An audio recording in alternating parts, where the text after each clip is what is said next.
Can we ask This that is question? misinformation again. Can we ask the question if the panel believes that 90% of the people did not die from COVID-19, that they died from other that related issues? How would you phrase that question?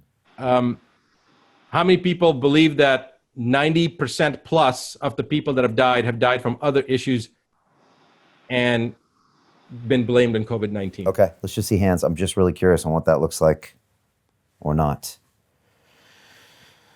Okay, what are you seeing here? 1, 2, 3. Okay. There's about this. Let's keep hands up. Is that Dr. Matt Grant's not sure, a little 50-50. Otherwise, hands, I'd say it's probably 80%, maybe 85. There's a couple, but I'd say it's probably more like 85% from what I can see. The vast majority of hands are up. But quite a lot. So, I mean, let's just clarify that statement. You just said that 90% of the people that were classified as dying from COVID-19 died from other issues. Yeah. I mean, you know, how do you justify?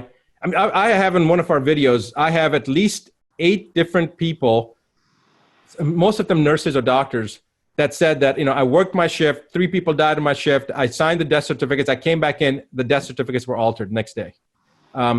There were people that were being reported. Where I did my general surgery training was at Brooke Army Medical Center. The first documented case, supposedly in San Antonio, of COVID-19 was reported, and then the family came out and said to the station, you know, I cannot believe how, I cannot believe that you would say a lie like this. It's KSAT TV or something. And they said that their mother did not die at BAMC. She died at a hospice, and she had Alzheimer's and died of an aspiration pneumonia that she'd been have suffering from for the last 3 months. But yet they said that she was a COVID-19 person. There have been cases of COVID-19 being put on death certificates, and the test hasn't even been returned yet.